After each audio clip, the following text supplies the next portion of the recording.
ভারতকে অপেক্ষায় রেখেই আমেরিকা যাচ্ছেন তারেক রহমান। ঢাকায় কূটনৈতিক অগ্রাধিকার কি এই সফর, তারই বার্তা বলছেন বিশেষজ্ঞরা। রংপুরের সেই 4 খুন ঘিরে বাড়ছে রহস্য। গ্রেফতার হওয়া আসামি ও তদন্ত কর্মকর্তার শাট মিলে যাওয়ায় চলছে নানা গুঞ্জন। ফেনীর বহুল আলোচিত নুসরাত হত্যা মামলায় 2 জনের মৃত্যুদণ্ড বহাল। 4 জনের সাজা কমে যাবজ্জীবন কারাদণ্ড। খালাস পেলেন 10 জন। এবং যুদ্ধের মধ্যেই গুপ্তধনের সন্ধান পেল ইরান। রাতারাতি বদলে যেতে পারে তেহরানের অর্থনীতি। আমন্ত্রণ এনপিবি নিউজে। শুনছিলেন শিরোনাম, পুরো সংবাদে আপনাদের সাথে আছি আমি নীলা ইসলাম।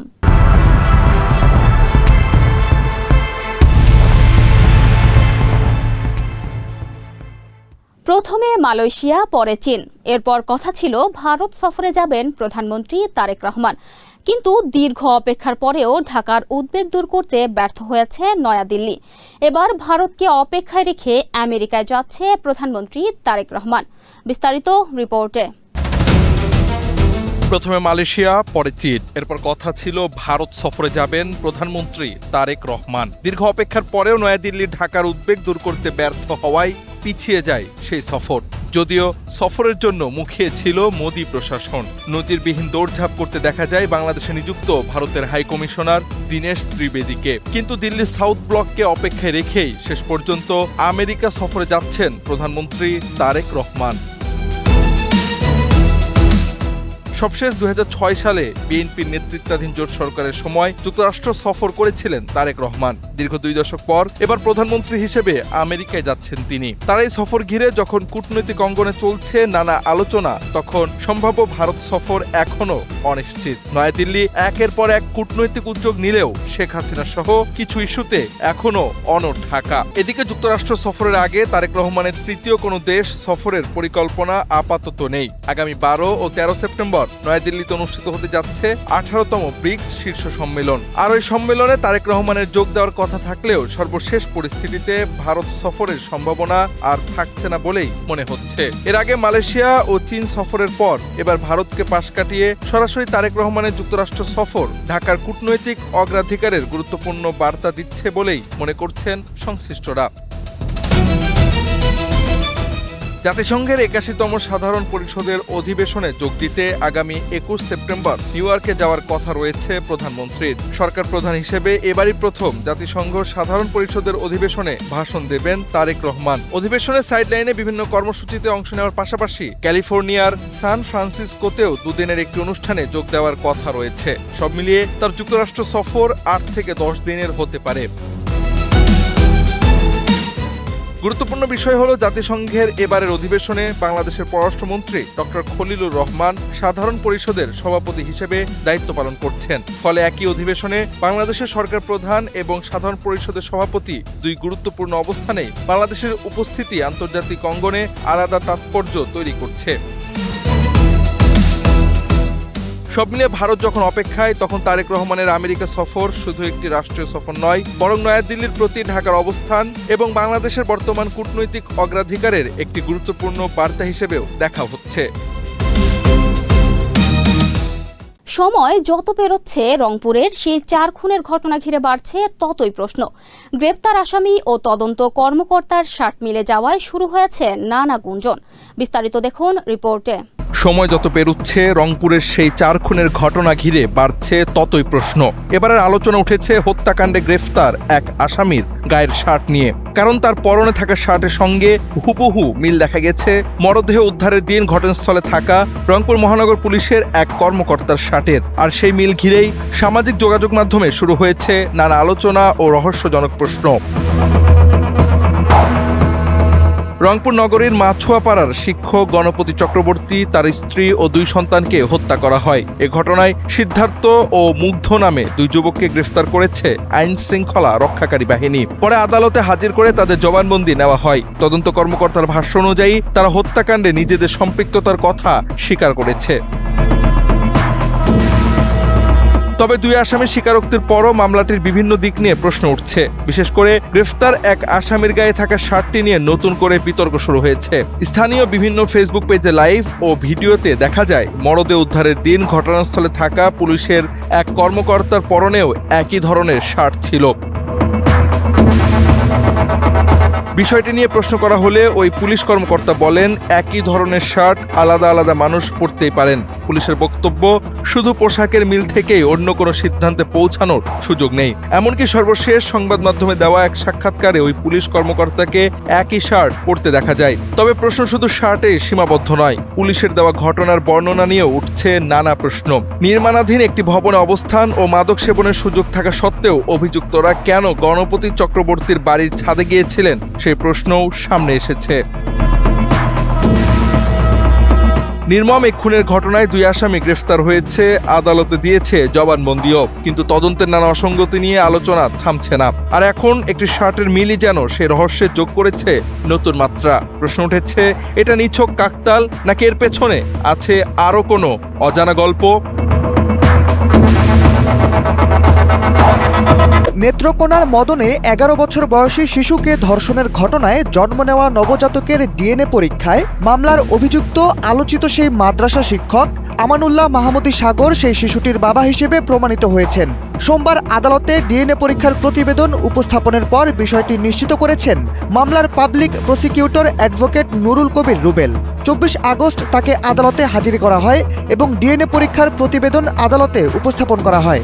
আগামী 60 দিনের মধ্যে মামলাটির বিচার কাজ শেষ করা সম্ভব হবে বলে জানিয়েছেন প্রসিকিউটর অ্যাডভোকেট নুরুল কবির রুবেল। মামলার এজাহার সূত্রে জানা যায়, প্রায় 4 বছর আগে অভিযুক্ত শিক্ষক একটি মহিলা কওমি মাদ্রাসা প্রতিষ্ঠা করেন। শিশুটির মা বাবার বিচ্ছেদের পর সে নানার বাড়িতে থেকে ওই মাদ্রাসায় পড়াশোনা করত। তার মা জীবিকার প্রয়োজনে সিলেটে গৃহপরিচারিকার কাজ করতেন। শিশুটি অসুস্থ বোধ করার পাশাপাশি তার শরীরে পরিবর্তন দেখা দিলে বিষয়টি জানতে পারেন তার মা। পরে গেল 18 এপ্রিল মদন পৌরসভার একটি ক্লিনিকে পরীক্ষা করানো হলে চিকিৎসক জানান শিশুটি অন্তঃসত্ত্বা। শিশুটির নিরাপত্তা ও ভবিষ্যতের কথা বিবেচনা করে গত 12 মে আদালতের নির্দেশে তাকে সমাজসেবা অধিদপ্তরের অধীন সিলেটের একটি সেফ হোমে পাঠানো হয়। সেখানে গত 2 জুলাই সে একটি কন্যা শিশুর জন্ম দেয়। ফারাক্কা বাঁধের সবগুলো গেট খুলে দিতে পশ্চিমবঙ্গের মুখ্যমন্ত্রী শুভেন্দু অধিকারীকে ফোন দিয়েছিলেন বিহারের মুখ্যমন্ত্রী। গেটগুলো খুলে দেওয়া হলে ভয়াবহ বন্যার ঝুঁকিতে পড়বে বাংলাদেশ। ফারাক্কা বাঁধের সবগুলো গেট খুলে দিতে পশ্চিমবঙ্গের মুখ্যমন্ত্রী শুভেন্দু অধিকারীকে ফোন দিয়েছেন বিহারের মুখ্যমন্ত্রী। গঙ্গার পানি বেড়ে গিয়ে বিহারে বন্যা পরিস্থিতি তৈরি হওয়ায় পানি দ্রুত নামাতে ফারাক্কার সব গেট খুলে দেওয়ার অনুরোধ জানান তিনি।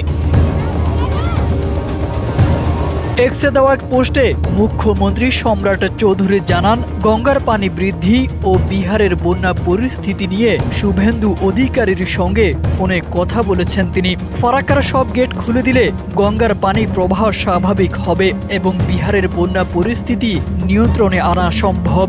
জবাবে দ্রুত ব্যবস্থা নেওয়ার আশ্বাস দিয়েছেন শুভেন্দু। গঙ্গা নদীতে নির্মিত ফারাক্কা বাঁধ ভারতের বিহার ও পশ্চিমবঙ্গের সীমান্ত এলাকায় অবস্থিত। অতিবৃষ্টির কারণে বিহার ও উত্তরপ্রদেশের নদীর পানি বিপদসীমা অতিক্রম করলে দেশটির প্রশাসন বাঁধের সুরক্ষায় ফারাক্কার সবকটি গেট খুলে দেয়। এতে বিপুল পরিমাণ পানি ভাটির দিকে নেমে আসে। ফারাক্কা থেকে সেই পানি গঙ্গা হয়ে বাংলাদেশে পদ্মা নদীর মাধ্যমে প্রবেশ করে। এতে পদ্মার পানি দ্রুত বাড়ে এবং অতিরিক্ত পানির চাপে তা গড়াই, মধুমতি ও আড়িয়াল খাঁ সহ অন্যান্য শাখা নদীতে ছড়িয়ে পড়ে। এতে রাজশাহী, চাঁপাইনবাবগঞ্জ, কুষ্টিয়া, পাবনা ও শরীয়তপুরের পদ্মা তীরবর্তী নিম্নাঞ্চল ও চরাঞ্চলে প্লাবনের আশঙ্কা তৈরি হয়। একই সঙ্গে নদীতে স্রোত বেড়ে দেখা দিতে পারে তীব্র নদী ভাঙ্গন, তলিয়ে যেতে পারে ফসলের জমিও। বহুল আলোচিত মাদ্রাসা ছাত্রী নুসরাত হত্যা মামলায় 16 আসামির ফাঁসির রায় দিয়েছিলেন ফেনীর নারী ও শিশু নির্যাতন দমন ট্রাইব্যুনাল। মামলায় আসামিদের ডেথ রেফারেন্স, আপিল ও জেল আপিলের ওপর শুনানি শেষে সোমবার 2 আসামির ফাঁসির রায় বহাল রাখেন হাইকোর্ট। 4 আসামিকে দেওয়া হয় যাবজ্জীবন কারাদণ্ড আর খালাস পান ফাঁসির বাকি 10 আসামি। বিস্তারিত রিপোর্টে। সোনাগাজীর বহুল আলোচিত মাদ্রাসা ছাত্রী নুসরাত হত্যা মামলায় 10 আসামিকে খালাস দিয়েছেন হাইকোর্ট। এছাড়া 2 আসামির মৃত্যুদণ্ড বহাল এবং 4 জনকে যাবজ্জীবন কারাদণ্ড দেয়া হয়েছে। মামলার নথি অনুযায়ী 2019 সালের 27 মার্চ সোনাগাজী ইসলামিয়া ফাজিল মাদ্রাসার তৎকালীন অধ্যক্ষ সিরাজউদ্দৌলা নিজ কক্ষে ডেকে নিয়ে নুসরাতের শ্লীলতাহানি করেন। এই ঘটনায় মামলা হলে তাকে গ্রেপ্তার করা হয়। দায়ের করা মামলা তুলে না নেয় 6 এপ্রিল মাদ্রাসার ছাদে ডেকে নিয়ে নুসরাতের হাত পা বেঁধে শরীরে কেরোসিন ঢেলে আগুন ধরিয়ে দেয়া হয়। গুরুতর দগ্ধ হয়ে চিকিৎসাধীন অবস্থায় মৃত্যু হয় তার। 2019 সালের 24 অক্টোবর ফেনীর নারী ও শিশু নির্যাতন দমন ট্রাইব্যুনালে নুসরাত হত্যা মামলার রায় দেয়া হয়। রায়ে অধ্যক্ষ সিরাজউদ্দৌলা সহ 16 জন আসামিকে মৃত্যুদণ্ড দেয়া হয়েছিল। ওই রায়ের বিরুদ্ধে আসামিরা পৃথক আপিল করেন। দীর্ঘ আইনি প্রক্রিয়া শেষে সোমবার হাইকোর্টে মামলাটির রায় ঘোষণা করা হয়। মধ্যপ্রাচ্যে চলমান যুদ্ধের ধাক্কায় যখন ক্ষতি কাটিয়ে উঠতে হিমশিম খাচ্ছে ইরান, ঠিক তখনই প্রায় 7.5 ট্রিলিয়ন ঘনফুটের এক বিশাল প্রাকৃতিক গ্যাসের খনির সন্ধান পেল তেহরান, যা রাতারাতি বদলে দিতে পারে ইরানের অর্থনীতি। বিস্তারিত দেখুন রিপোর্টে। মধ্যপ্রাচ্যে চলমান যুদ্ধের ধাক্কায় যখন ক্ষতি কাটিয়ে উঠতে হিমশিম খাচ্ছে ইরান, ঠিক তখনই মিলল চাঞ্চল্যকর এক খবর। তেহরানের দাবি দেশটি সন্ধান পেয়েছে প্রায় 7.5 ট্রিলিয়ন ঘনফুটের এক বিশাল প্রাকৃতিক গ্যাসের খনির।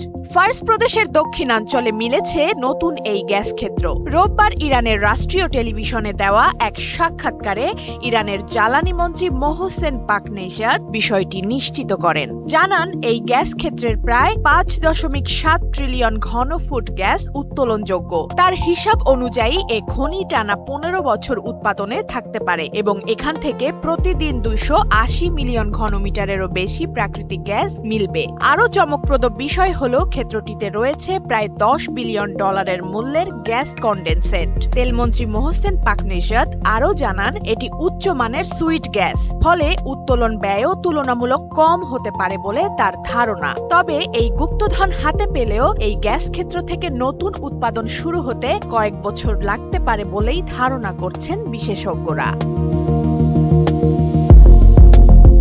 পররাষ্ট্র মন্ত্রণালয়ে 2 প্রতিমন্ত্রীর মধ্যে কে সামলাবেন কোন দায়িত্ব তা জানিয়ে প্রজ্ঞাপন জারি করেছে মন্ত্রণালয়। রোববার পররাষ্ট্র মন্ত্রণালয়ের জারি করা পরিপত্রের মাধ্যমে এ কার্যবন্টন করা হয়েছে। প্রজ্ঞাপনে বলা হয়, নবনিযুক্ত পররাষ্ট্র প্রতিমন্ত্রী হুমায়ুন কবির দেখবেন দ্বিপাক্ষিক ও বহুপাক্ষিক বিষয়াবলী, অনাবাসী বাংলাদেশিদের বিষয় এবং দায়িত্ব পালন করবেন পররাষ্ট্র মন্ত্রী কর্তৃক নির্ধারিত অন্যান্য বিষয়ে। অন্যদিকে পররাষ্ট্র প্রতিমন্ত্রী সাবা ওবায়েদ ইসলাম পররাষ্ট্র মন্ত্রণালয় সম্পর্কিত সংসদীয় স্থায়ী কমিটি, মানবাধিকার, গবেষণা, উদ্ভাবন, পরিবেশ ও জলবায়ু পরিবর্তন, সৃজনশীল অর্থনীতি, এলডিসি উত্তরণ, তথ্য ও যোগাযোগ প্রযুক্তি, সমুদ্র আইন ও সমুদ্র সম্পদ, বিশ্ব স্বাস্থ্য কূটনীতি, সাংস্কৃতিক ও ক্রীড়া কূটনীতির দায়িত্ব পালন করবেন। প্রধানমন্ত্রীর অনুমোদনেই এই দায়িত্ব বন্টন করা হয়েছে বলেও উল্লেখ করা হয়েছে এ প্রজ্ঞাপনে।